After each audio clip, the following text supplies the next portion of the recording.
I haven't really been spending a lot of time with introductions and small talk with these videos. I've really just been getting right into it.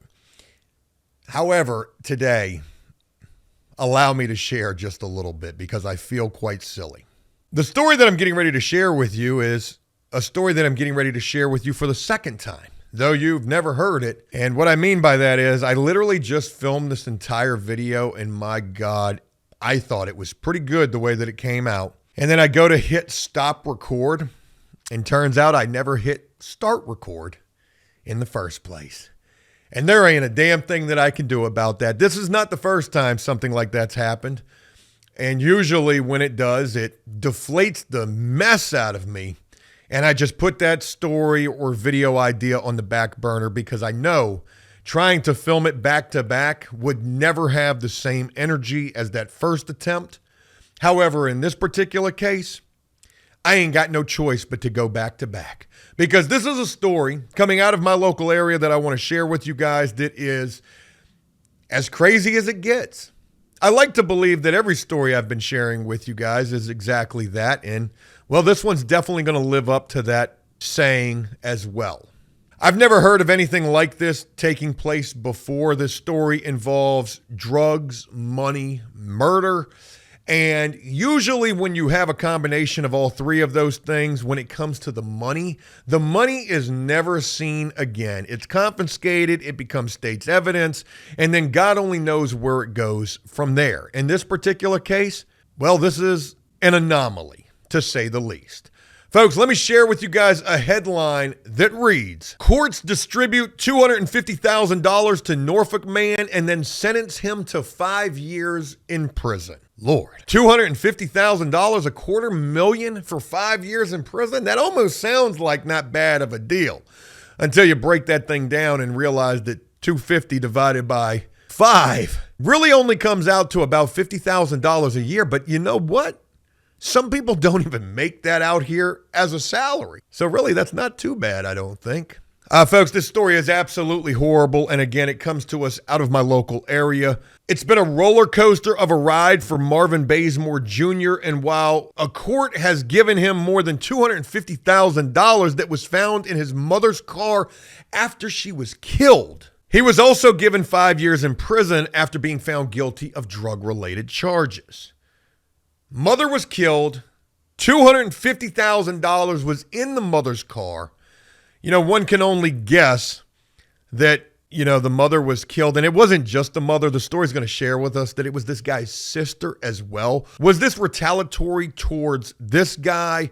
Was this some sort of a hit? Did this guy do something that caused his family to be killed? Crazy to think. Buddy was a drug dealer as well, so one can only speculate those type of things.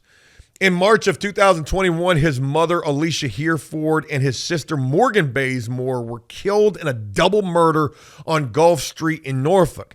In October of 2022, a year later, police seized marijuana scales, cocaine, and money from his car, the guy that got this $250,000. In July of 2023, Kenyatta Jones, the man who killed his mother and sister, took a plea deal and was sentenced to 8 years in prison.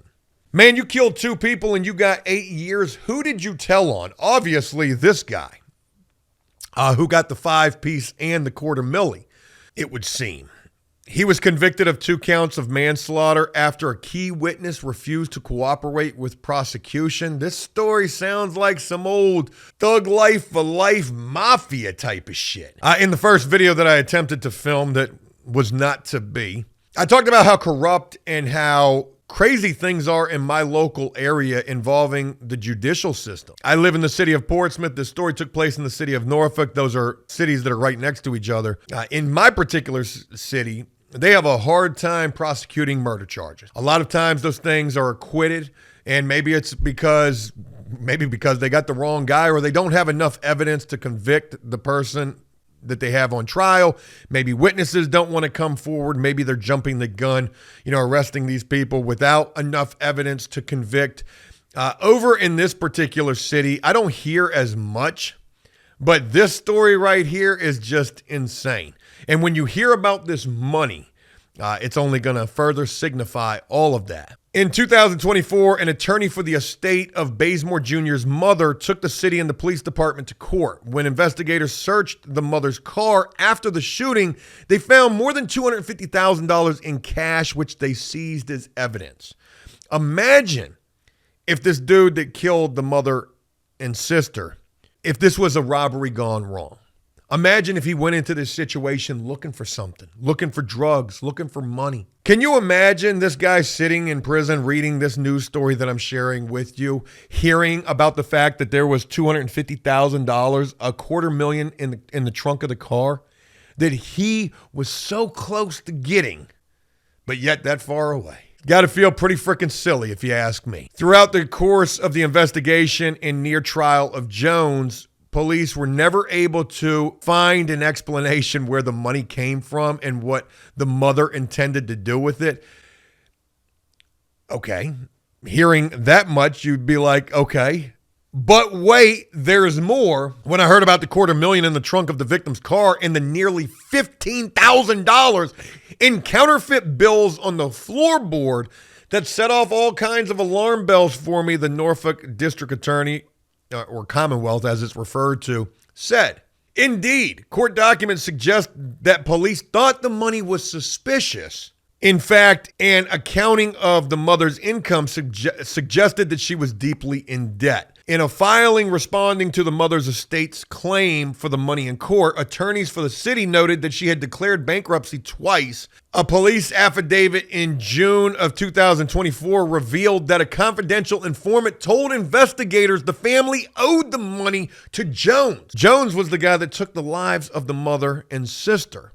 A confidential informant told investigators that they owed this guy money. There's $15,000 in counterfeit bills in the floorboard of the car. The son is arrested a year later with all sorts of drugs, scales, paraphernalia, and clearly, selling drugs. And the confidential informant would also go on to say the money was owed to the trigger man related to financial schemes all parties were involved in.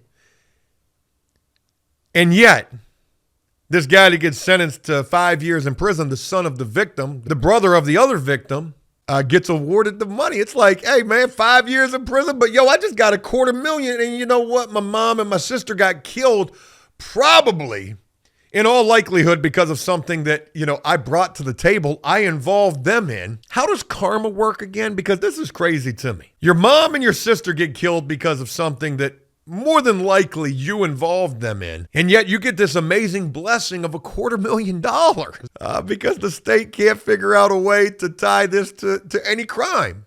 Even though they've got like 5 bullet points. $15,000 in counterfeit bills. A confidential informant saying that the guy was owed money.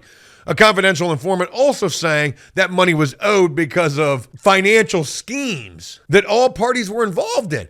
My 2-year-old son could figure out what was going on here. We were passing off counterfeit bills, and we must have been doing so on a large enough scale to accumulate $250,000 in the trunk of the car in real money. What if the trigger man went into this situation to get his money back, right? He's owed this money. They're not giving him the money. He finds the mother and the sister. He takes their lives, and he sees all of this money in the floorboard of the car, and he just starts snatching up bills. Maybe it was so much money that $15,000 was still left in the floorboard, which that doesn't make much sense. If you're going to take their lives, did you not see the money in the floorboard? Were you not? You had to be looking, right? You didn't just go up to kill these women. I wouldn't imagine. Maybe you did. But how crazy is it to think that if this guy did in fact take any money out of the vehicle, that's enough for me to believe there's no need for him to search the trunk because he got what he needed out of the front of the car. But somewhere down the road, he probably realized, son of a bitch, this is just counterfeit money. They got me with the monopoly money. When all the while in the trunk of the car, hey, there was a retirement plan back there. Police apparently couldn't connect the dots to anything concrete. On March 7th, a court ordered the funds to be distributed to Bazemore Jr. and his stepfather, which is not mentioned at all in the story. There was no proof the money, apart from the few $1,000s in counterfeit bills, was dirty. Come on, man. What?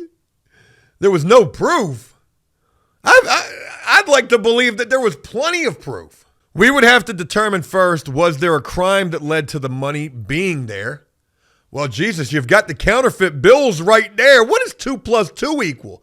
I'm guessing in this city, it must equal 12. Who committed that crime, and then can we prove it? And we had none of those pieces.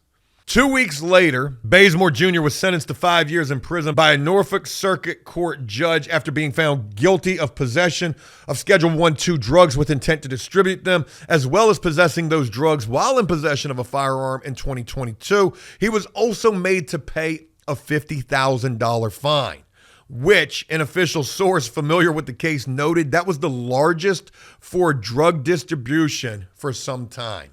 He could be released as early as 2028. Folks, pay attention to what I just shared with you right there. One, hey, this guy had the same charges that I had. I got 7 years in prison. He only got 5, and he got $250,000. Some ain't adding up here. I mean, we literally had the same exact charges. He had more drugs than I had too. But this is the crazy thing. He was also made to pay a $50,000 fine, which they say is the largest fine for these type of charges in a long time. You got to think this guy didn't have a larceny charge. A larceny charge, you've got a victim, whether it's a person or a store. You've got restitution that you have to pay in terms of a fine, plus a court-ordered fine. They love to find ways to fine you, and they don't have to use much in an effort to find those ways. They just do it. The judge does. When you think about a sentencing guideline, you've got excessive sentencing, or maybe he didn't get enough time. You've got a high, a medium, a low. But when it comes to the financial punishment and sentence, that's oftentimes not ever addressed or thought of. Hey, if you do the crime, you got to do the fine as well. The courts, the judge, the prosecutor, the police, they are all in cahoots. You know that they are. And this story is a perfect example of that. You know damn well this city did not want to give this money back to this dude. You know they did everything in their power, or at least you got to believe that they did, to not have to give this $250,000 back. But there was nothing that they could do. They didn't have a leg to stand on. They couldn't prove anything, allegedly. But the judge took matters into his own hands. He said, hey, if I got to give you this money back, well, damn it, I'm not giving it all back to you. And he hit him with the highest fine in a long time for drug charges. Crazy to think. And again, this is coming out of my local area, a story that I literally just ran across, a story that literally is happening right this second. Imagine what this guy's 5 years in prison is about to be like. Kicked back with his feet up on a rack, crushing up a pack, because he's going to spend about $10,000 a year. That's going to be $50,000 over the course of 5 years. He's got a $50,000 fine. He's got to split the money with his stepdaddy, so he's only getting $125. His stepdaddy getting $125 too. He's on a Carnival cruise right now, living his best life. When this guy comes home from prison, out of $250,000, he's only going to have $25,000 left. I say only, but that's a ton of money. That's enough money. That's enough money to come home and really stand a chance and tighten up and fly right. Or, on the flip side, enough money to get right back to it. Hopefully, he will choose the former. Y'all let me know what you think he'll do. Anyways, hey, I just wanted to share this story with you guys. Hope you found some interest in this. If you did so, please leave a like and a comment letting me know exactly what you think about this wild shit. And as always, until next time, enjoy life, the free world. Never take a moment for granted and make the most of every day. Peace!